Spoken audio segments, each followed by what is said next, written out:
Okay, I want credit for the crazy idea of the week.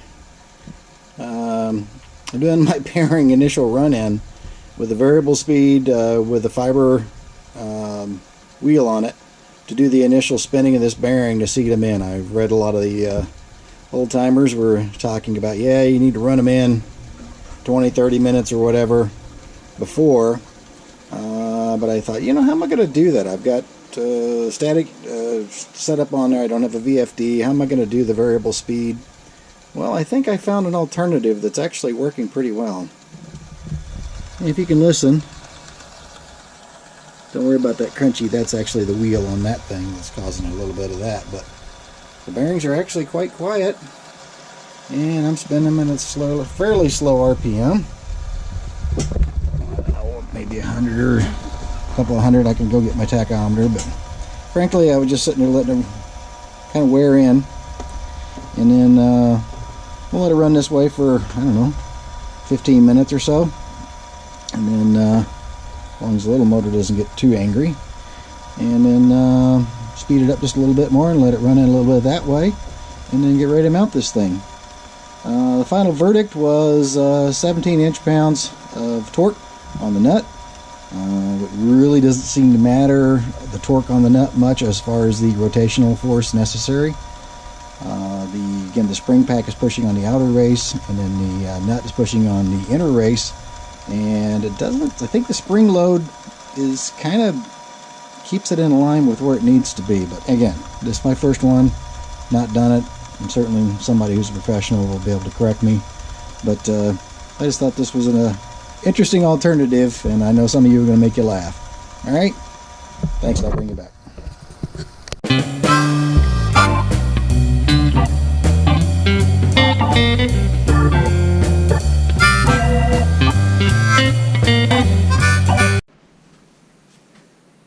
Well, good evening. This is Dan, the House of Broken Dobbs things, and we're going back to the Spindle land. So all of this has been cleaned.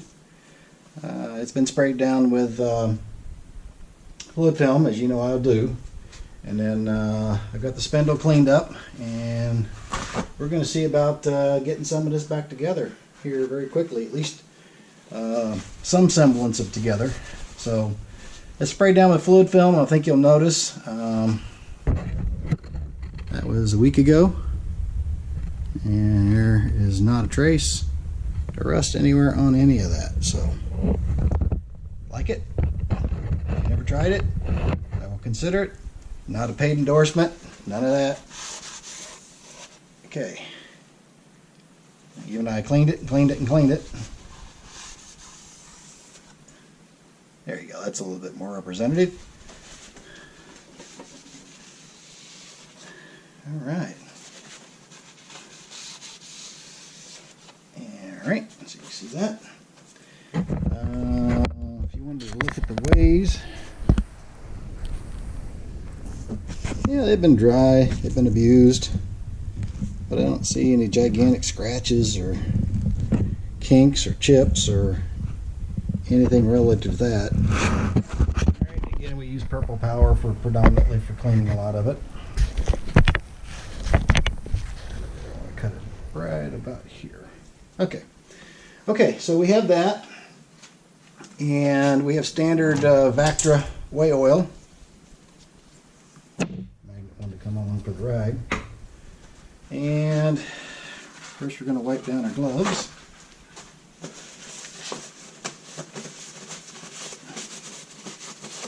Get rid of all that. And then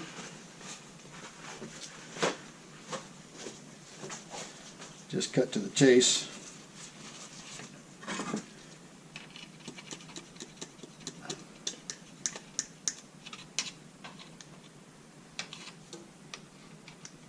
On all the surfaces. Again, this is going to be drip oiled. We're going to be leveling this and doing lots of other good stuff. The Vactra is really good about sticky. Little grip oil cans we get at the local farm store when they're on sale occasionally. $2 to $3. Okay, then I'm just going to, not putting pressure, just going to wipe and just carry that whale oil film up and down. Smear it all around. That way it will maintain it.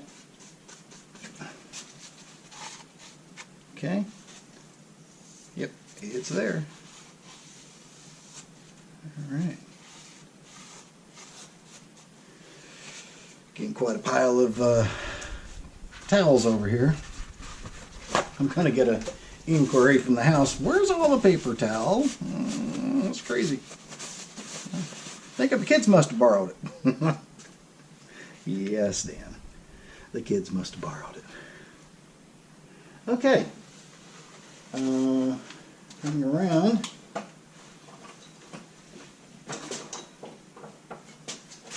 Why did I set that oil can where I'm going to trip over it? I do not know. Over in the clean parts area.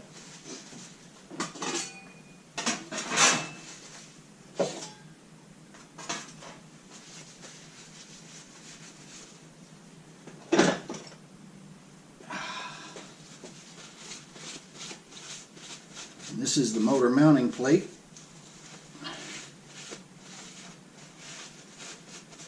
It's been hit with fluid film.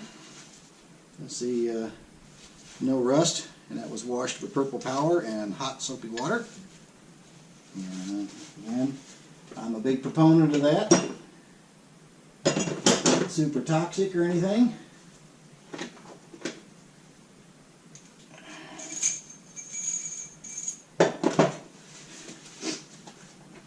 Just for anybody who remembers, we started this adventure with this little guy going clack, clack, clack, because there wasn't, all sides of it didn't exist. Okay, I'm going to go grab the bolts and we'll bring you. Alright, we have our container of dried and clean bolts.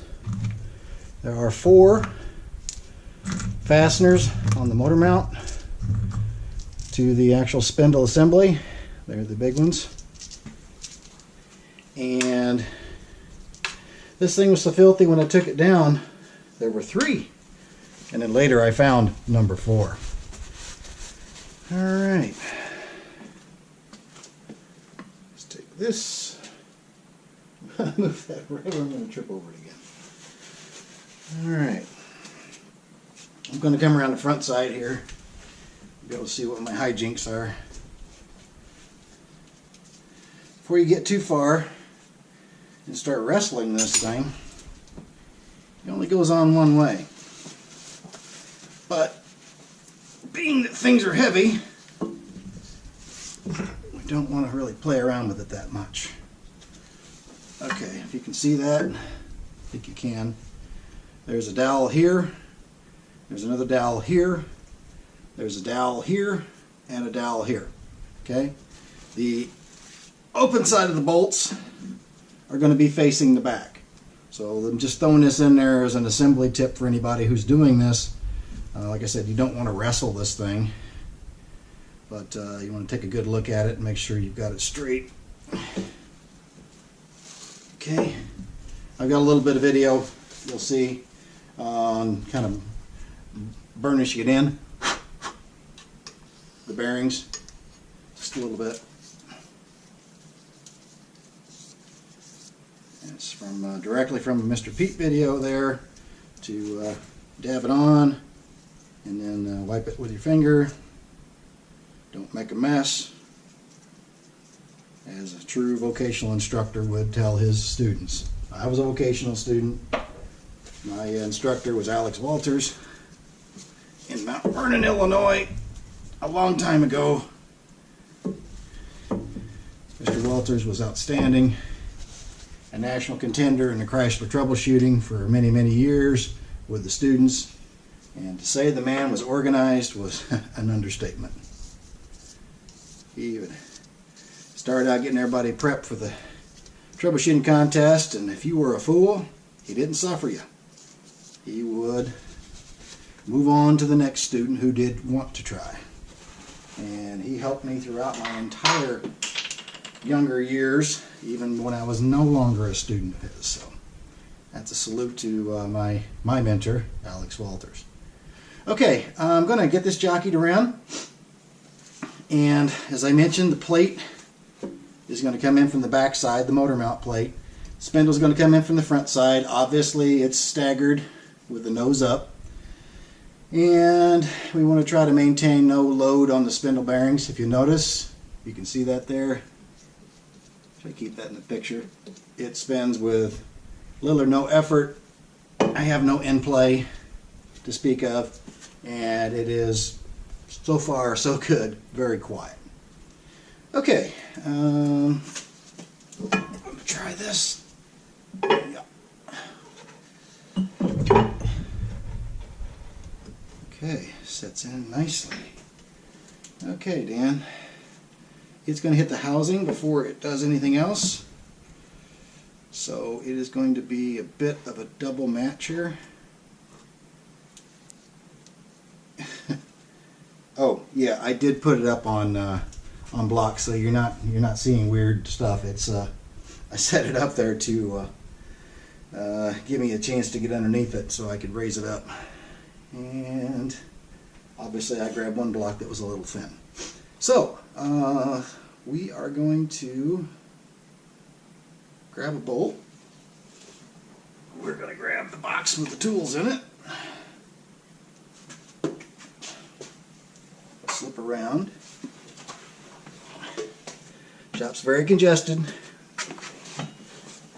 but I'm not telling any of my viewers.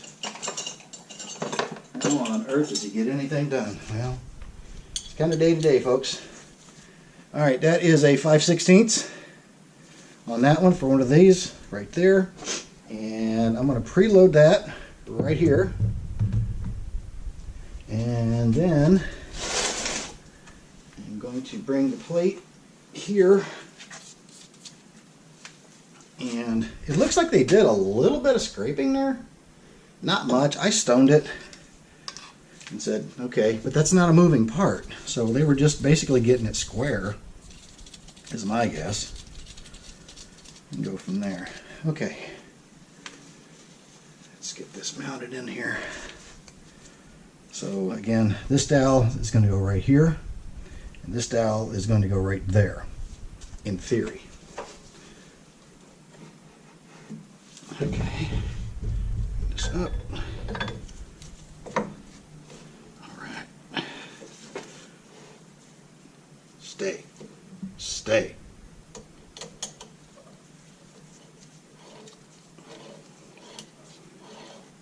Oh. Get the right one, Dan.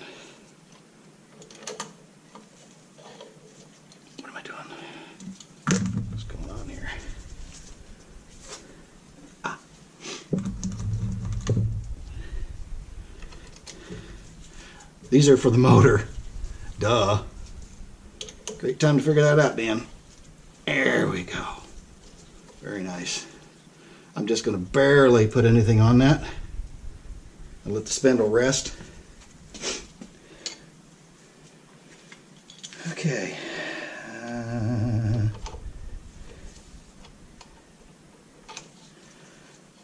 Sorry about the rocking.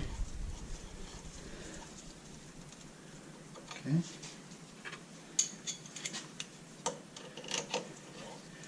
I believe it was this one that was hidden. It had so much dust on it you couldn't see it. So I might have tapped on it a few times out of stupidity. Then logic reigned supreme. Okay. Not tight, just there, and oh yes, that lovely feel that whey oil does. Okay, great. I'm going to come back and torque those evenly, right or wrong. I didn't see much in the book as far as specs. Again, I don't have a rebuild book, but I do have some of the owner books, and go from there. So, spindle is on. It moves. It's not binding. That's a good thing. Okay, we're all set up here. 2 16-inch pounds or 18 foot-pounds. I'm going to use my dial Seekonk after I touch it up there. Seekonk makes industrial torque wrenches for the price that you and I can't afford. Surplus, no problem. I'm going to take it half and then bring it the other half. Take the glasses on, and I'm going to take about 100.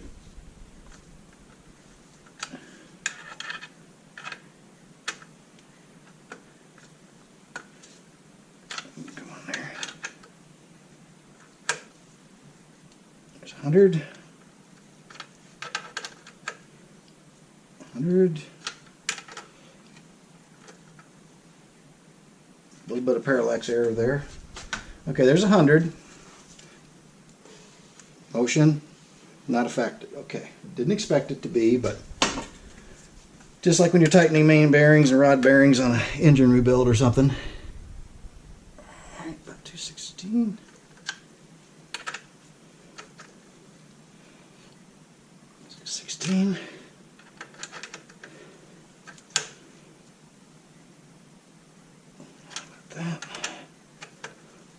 You always double check it while you're putting it together just to make sure you didn't invoke something as far as that. So going back, okay, we're at full torque that I'm going to use right now. If I'm wrong, I'll go back and reset it, but that was the recommended standard for a 5/16 course, was 18 foot-pounds, and I think that's more than ample. Those bolts do not have a lot of threads on them, so you would not want to go hog wild.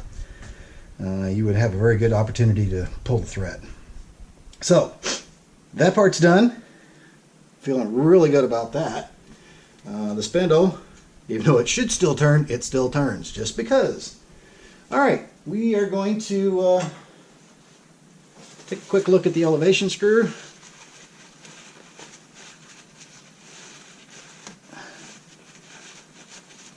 Okay, and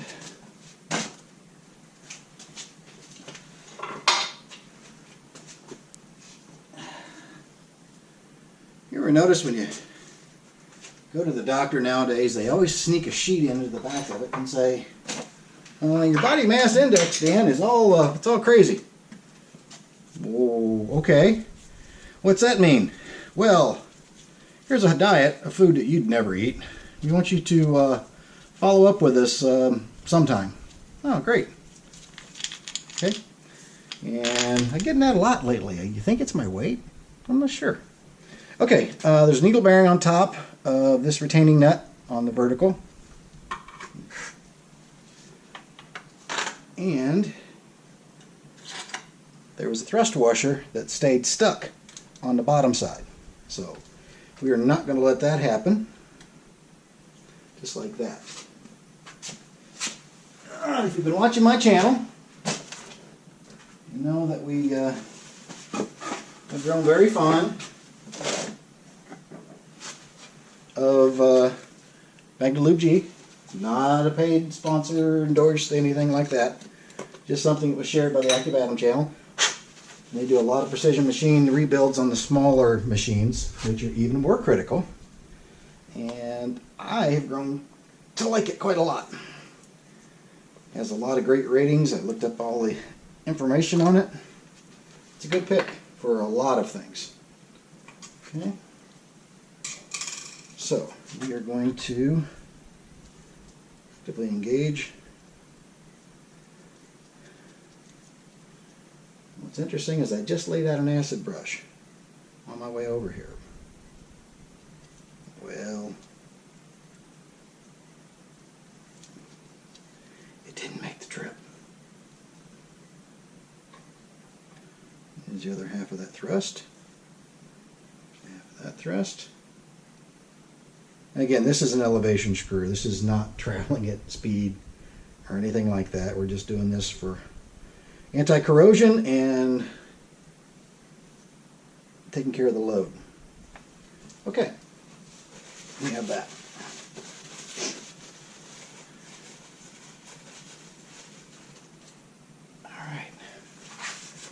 The elevation screw uses a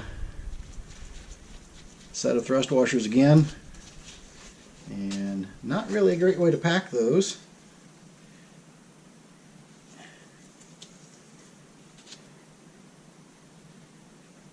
Appears to be pressed on. Excuse me, if you watch my channel, you know that I'm really not in the mood to borrow trouble on this project. So we will go ahead and work it in.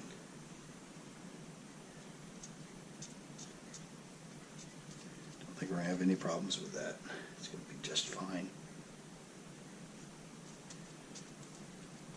After what it's been through, the years of abuse, I don't say abuse, it was used for what it was intended, but didn't quite get the maintenance love that it should have. Okay, have that. And lead screw has been scrubbed. It's going to get greased, or not greased. I'm putting a little of this on there just initially, and it's going to be part of the drip oiling as I get this leveled and get it into position. But for the initial assembly, I feel fine about this. Okay, and this is a lock setup here. I've got a little bit of grease.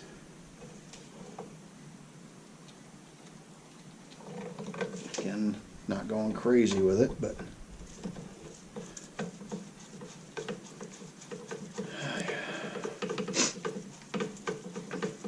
once you've seen this apart, I've said it in the previous segment that this comes apart very well. I mean, it's nothing tough, really.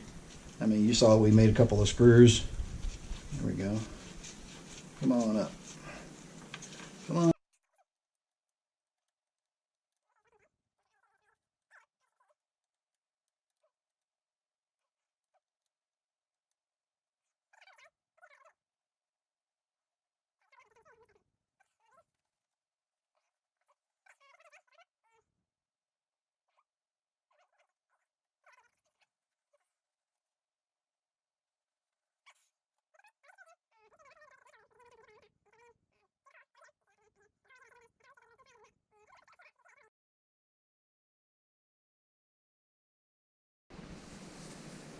Okay, sorry about that. The batteries are always dead in a GoPro, or in this case the memory card was full. So we had to change that up for your benefit here.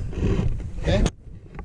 Now, while you were gone, I went ahead and put in the transfer gear coming for the vertical.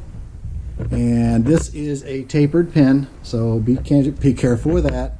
Make sure you pick the small end to drive it out, and then start from the large end going in. So it wasn't very bad to get it out. There we go. Turn it around like that. Now, what I did want to show you was this, because we talked about it a couple of times, but I wanted you to see it for real on your own. Okay. The drip oiler sits up here. If you look right on the top here, there's a hole right about there. Okay, so this fills up like a bathtub and it drips down that hole. And from the hole, check this out. Yeah, drips right down there. And if you look right over here, if you can see that, there you go. That drip, and from that drip goes right down into that trough. Now if it's level, that's going to disperse out evenly and everything's going to be fine. But also the lead screw down here for the vertical, it's going to get fed from that trough. But also the bearings in here that I put a little bit of grease on, they're going to be lubed coming down through there all the time. So they're going to be constantly getting washed. Yes, that's my southern vernacular, washed. My wife comes to make fun of that. Okay, so now you know how that works. This is all sealed up here. Nothing's going on in there, but as far as that drip oiling, So if you want to get this off to the races when you do the rebuild, or just the new bearings or whatever, go ahead and hit that with a couple of shots of oil, and then everything's going to be fine as it works its way through. Because trust me, that wick is not going to be that fast. But everything's going to start lubing. In fact, you can give you a shot inside of there. You can see it's already starting to run up against that way. So yes, and it's definitely not level right now. So okay, raising and lowering. If you have one of these, you know what I'm talking about. They are silky smooth. Yep. So there's a bearing here, and then there are two bearings on this shaft inside. And here is a plunger and a spring and then an Allen screw to set the tension. You can actually put this a lot tighter if you want to. I don't know why you would, but it's there. I suppose if you're doing it critically. We showed you this during the teardown, but I want you to make sure that you don't make the mistakes. Like right here, I'm going to put this in here. This is the this little screw right here for the motor. The motor comes through right here, and this screw comes in and wedges it into position. Don't put all the sheet metal on and everything and then try to put those in. Bad idea. Also, you need to have this at the proper height to set those in there as well, so before you drive them. So you'll have to adjust the vertical up and down to get it just to the right height so you can come in. There are 4 holes, 2 more on the other side, and I had 2 of those were plugged and 2 of those were not plugged. The ones that were plugged had these in them. Okay, I'm sure they're made of unobtainium. You can't find them. They're just basically a little button plug. Okay, moving on from there. We've done a pretty good little bit of progress this afternoon. So, the spindle, if you can hear that, if you're with me on the first episode when we started down this road, it was quite a bit different than that. So, other thing I'll show you on this 618 is the drip oiling actually all enters down into here, and then it drips into this right here, and then there's a little can that you put down there at the bottom.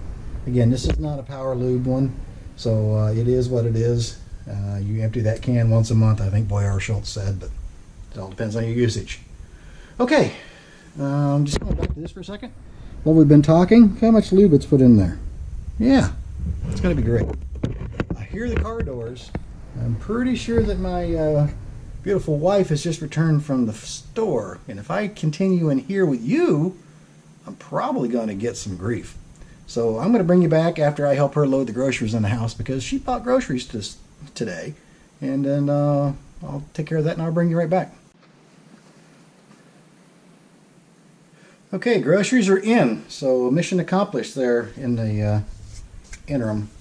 I'm gonna take this for a quick test drive before I get all the sheet metal back on it and everything, just to say that we did before we expend an exorbitant amount of energy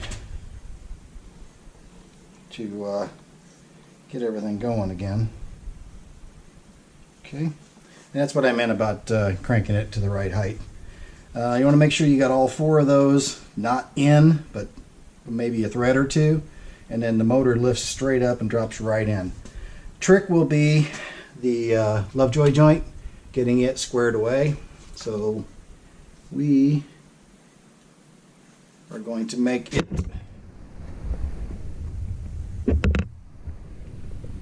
parallel, and then we're going to set the motor at the same, with the full expectation that we're going to have to do some more here. Okay, prepare for expletives.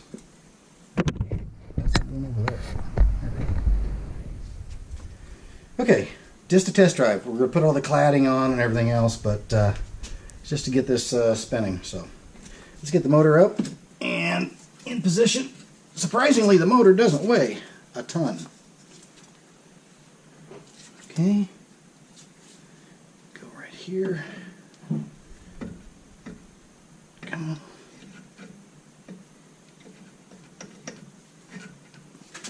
And Doug Lester suggested that I go through the motor, and I'm absolutely in agreement with him.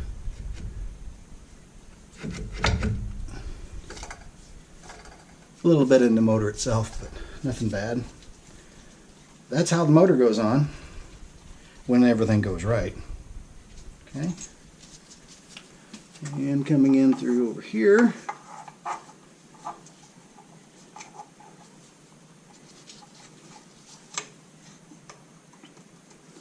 So we're just going to mount this up real quick. Get it spinning, and then we'll put all the cladding on.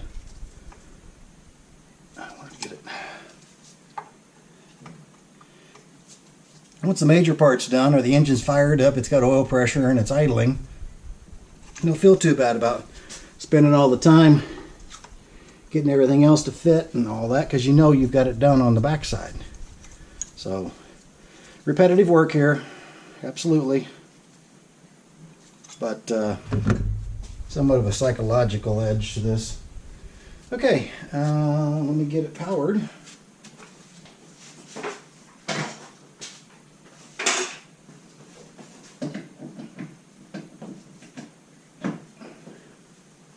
Okay, test fire. Let's see what happens. Hopefully nothing bad.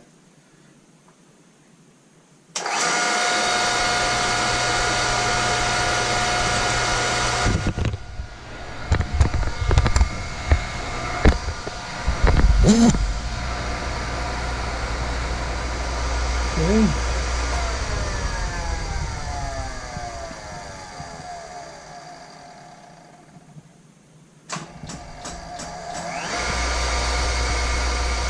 That was a static inverter. Wasn't happy about the short cycling.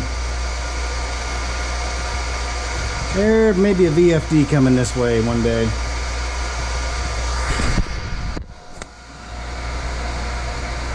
I'm going to get you in with the camera close. You can pick up anything.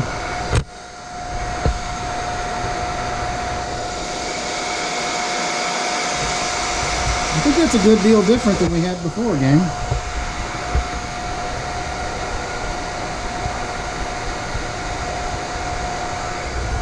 Early to tell, but I think it's running true. No big heat signatures. Again, it's supposed to heat up as a function of the preload, but it's not room temperature out here today. It's in the 40s in Michigan. I didn't turn the heat on in the garage.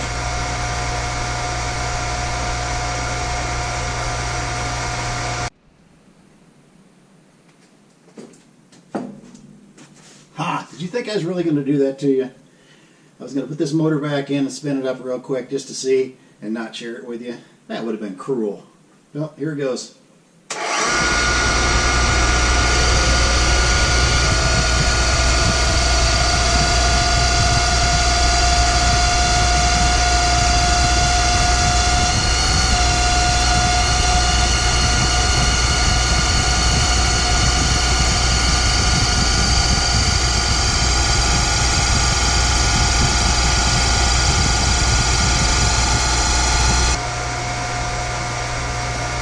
I don't know, I'll leave it to the jury to decide, but it doesn't sound too awful.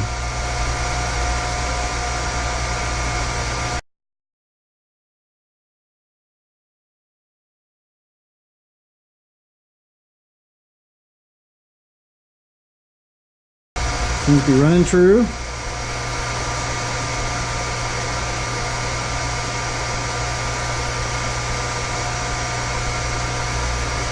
Okay. I think the initial bearing, until we start grinding, that's about the best I can do for the interim. But say it's spinning, it's making good noises, and we'll bring you back when I get the cladding on and stuff. If not, I may go ahead and publish this one, and then in the next one go ahead and do a little bit of grinding. But I think we're doing pretty good, folks. Thank you for all the input from everybody. You've been more than kind to me on this whole project. I made mistakes, just like anything, but I think we made small ones, hopefully. We did go ahead and put the rear bearing at 14 inch-pounds. That pushes against the spring pack, and I hope that's the way it's supposed to go, because it was a bit sketchy. you would wind up with some formulaic approaches, and yeah, required some equipment that I don't have. So we did the best with what we had. That's all I can commit to. All right, thanks for watching. Thanks for subscribing. I appreciate the new subscribers. Thank you very much. We're hitting on a couple of continents now on a pretty regular basis, and I'm just totally floored by that. I appreciate all that. So thank you for your time. Have a great afternoon.